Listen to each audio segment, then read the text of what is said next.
दोस्तों 16वीं शताब्दी के भारतवर्ष के इतिहास के पन्ने हमें कई हिस्टोरिक बैटल्स की कहानी को सुनाते हैं।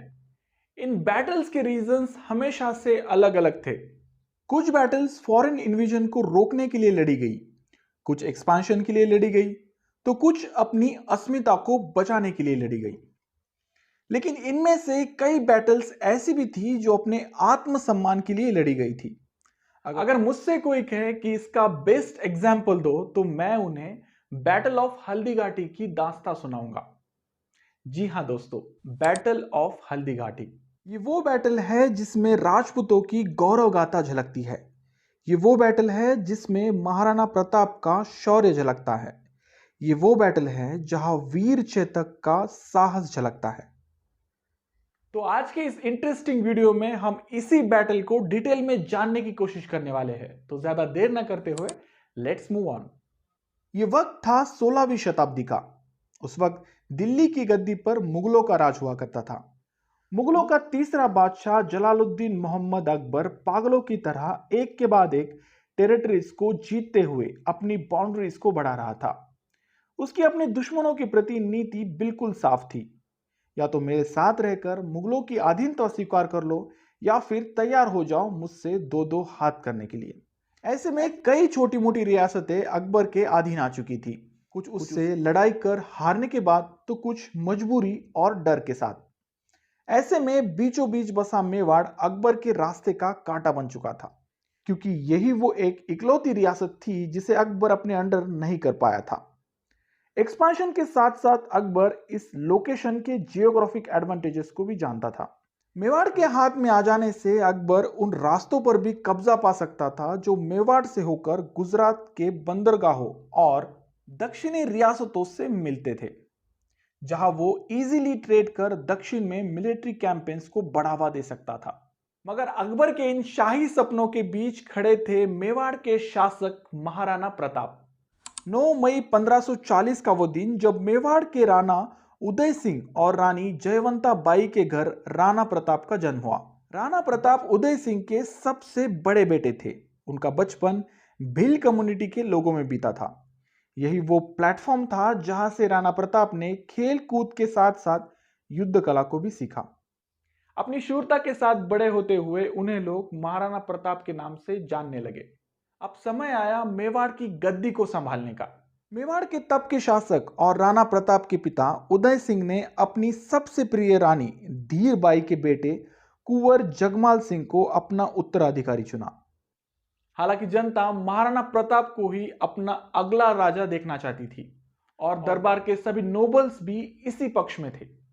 ऐसे में मेजॉरिटी को ध्यान में रखते हुए उदय सिंह 28 फरवरी 1572 में महाराणा प्रताप को मेवाड़ का अगला शासक घोषित करते हैं। तब महाराणा प्रताप 32 वर्ष के थे। अब यहां पर कुंवर जगमाल को आ जाता है गुस्सा कि भाई ये क्या हुआ, पहले तो मुझे राजा घोषित किया था, फिर ये अचानक राणा प्रताप कहां से आ गए।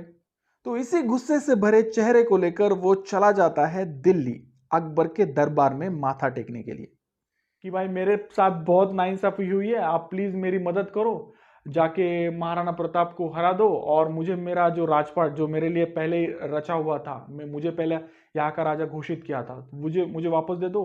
मैं आपकी अधीनता स्वीकारने को तैयार हूं आगे चलकर। ये देखो, दुश्मनों की अधीनता स्वीकार है मगर अपनों के साथ काम करने के लिए अच्छा नहीं लगता। बस यही रीजन था जिसकी वजह से हम हमेशा से बाहरी आक्रमणकारियों के झांसे में आ रहे थे।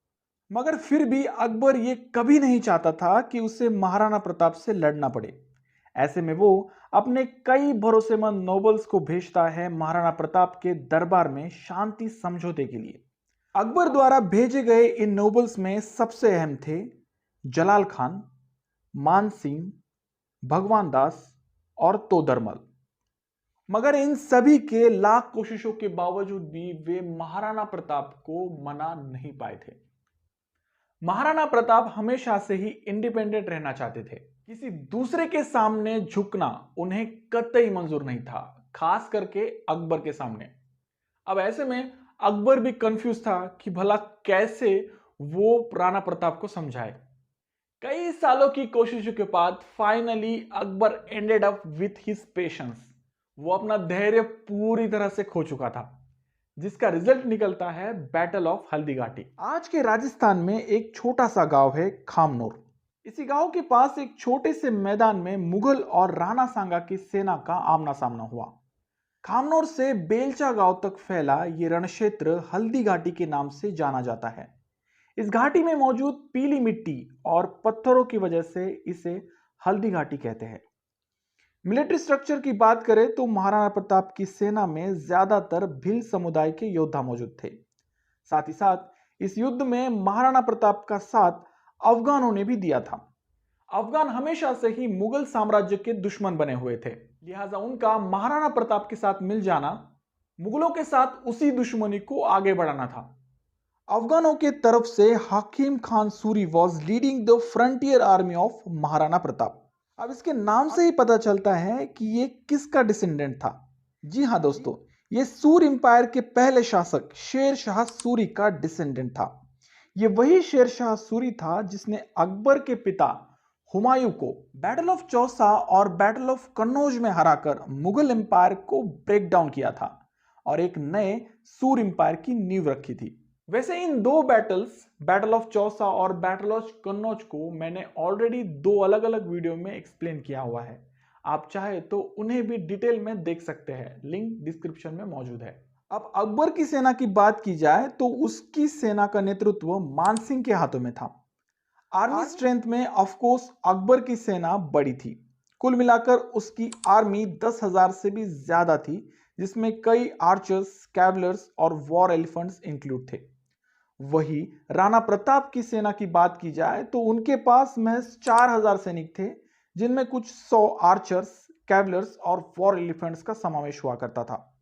अपनी छोटी सेना के चलते महाराणा प्रताप को अकबर की सेना पर कम समय में ज्यादा से ज्यादा इंपैक्ट डालना था। 18 जून 1576 का वो दिन जब हल्दी घाटी के इस रणक्षेत्र में बैटल की शुरुआत होती है। At the stage of beginning Maharana Pratap Akbar की सेना पर हावी होते जा रहे थे।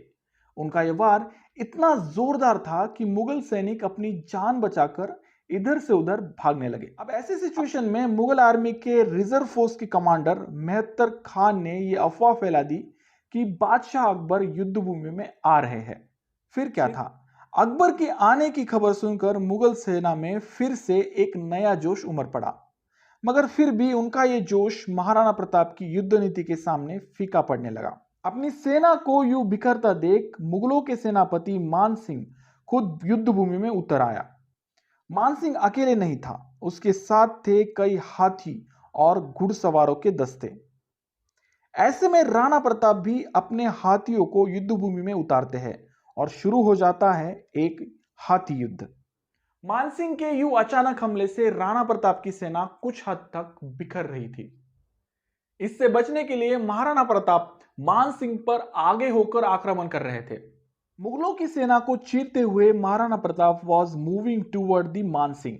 ऐसे में महाराणा प्रताप को अपने इतना करीब देख मानसिंह पूरी तरह से चौकन्ना हो जाता है। मगर चौकन्ना होने के कुछ ही सेकंड पहले महाराणा प्रताप अपना एक भाला मानसिंह की तरफ फेंक चुके थे। अब इसे मानसिंह की अच्छी किस्मत ही कहा जाए कि महाराणा प्रताप का वो निशाना चूक गया और मानसिंह बच गया। महाराणा प्रताप अब पूरी तरह से मुगलिया सेना के बीचों बीच फंसे हुए थे। वही दूसरी ओर उनकी सेना में कैजुअलिटीज भी बढ़ रही थी। युद्ध में राणा प्रताप के जीवन को संकट में देखकर प्रताप की सेना के एक योद्धा आगे बढ़कर उन्हें युद्ध क्षेत्र छोड़ने की सलाह देते हैं, मगर राणा प्रताप इस बात को कभी मानने को तैयार नहीं थे। उस योद्धा के कई कोशिशों के बाद finally Rana Pratap was ready to leave battlefield. इस काम में उनका साथ उनके चहीते घोड़े चेतक ने दिया। अपना एक पांव जख्मी होने के बावजूद वो अपने स्वामी के प्राणों को बचाने खातिर तेज दौड़ रहा था। चेतक तभी रुका जब राणा प्रताप पूरी तरह से सुरक्षित थे। अब समय था अपने स्वामी से विदा लेकर इस दुनिया से रुखसत करने का। इन जख्मी हालातों में चेतक राणा प्रताप के हाथों में अपनी आखिरी सांस लेता है। यह मंजर उनके लिए बेहद दर्दनाक था। महाराणा प्रताप ने अपने चहीते घोड़े चेतक की वीरता का सम्मान करते हुए वही बलीचा में चेतक का अंतिम संस्कार किया, जहां आज भी चेतक की समाधि मौजूद है। यहां आपके मन में एक सवाल आ रहा होगा कि इस युद्ध में आखिर किसकी जीत हुई और किसकी हार। तो चलिए जानते हैं इस युद्ध के परिणाम के बारे में। ऊपरी तौर पर देखा जाए तो मुगल कंडीशनली ये बैटल जीत चुके थे और वो कंडीशन थी महाराणा प्रताप का जिंदा निकल जाना। युद्ध से पहले अकबर की अपने सेना प्रमुख मान सिंह को यह साफ हिदायत थी कि कुछ भी कर कर मुझे महाराणा प्रताप चाहिए, जिंदा या मुर्दा। मगर ऐसा नहीं हुआ। महाराणा प्रताप की चतुराई और चेतक के साहस की वजह से वे युद्ध क्षेत्र से सुरक्षित बाहर निकलने में कामयाब हो गए थे, जिस वजह से अकबर ने कुछ दिनों के लिए ही सही पर मान सिंह को सेवा से निष्कासित किया था। महाराणा प्रताप का यूं हाथ से निकल जाना मुगलों के लिए बहुत बड़ी हार थी, क्योंकि आगे चलकर महाराणा प्रताप ने जो काम किए वो वाकई में अकबर के सरदर्द को बढ़ाने वाले थे। एग्जाइल कंडीशन में महाराणा प्रताप ने गोरिल्ला वॉरफेयर टेक्निक के जरिए अकबर की सेना को हमेशा परेशान किया और आगे चलकर उन सारे क्षेत्रों को फिर से अपने टेरिटरीज में शामिल कर लिया जिसे उन्होंने हल्दी घाटी में खोया था। अकबर अपने जीते जी कभी भी महाराणा प्रताप को हरा नहीं सका। उसके मन में हमेशा से महाराणा प्रताप के प्रति आदर भाव रहा, जिसके चलते युद्ध के बावजूद भी अकबर हमेशा से महाराणा प्रताप के साथ शांति समझौते की कोशिश करता रहा, मगर महाराणा प्रताप इसके लिए कभी भी राजी नहीं हुए। तो ये थी कहानी बैटल ऑफ हल्दी घाटी की। चारों तरफ दुश्मनों से घिरे होने के बावजूद भी खुद का एक इंडिपेंडेंट रीजन का निर्माण करने वाले इस योद्धा के बारे में आपकी क्या राय है, कमेंट बॉक्स में जरूर लिखें।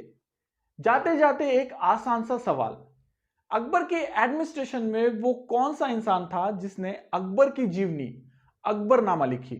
आपका जवाब कमेंट बॉक्स में जरूर लिखें। वीडियो अच्छा लगे तो प्लीज इसे लाइक कर अपने दोस्तों में शेयर करना ना भूलें। और हाँ, अगर आपको मेरा नरेशन और मेरा काम अच्छा लगता है तो चैनल को सब्सक्राइब कर देना। मिलते हैं अगले वीडियो में ऐसे ही किसी इंटरेस्टिंग टॉपिक को लेकर। तब तक के लिए धन्यवाद।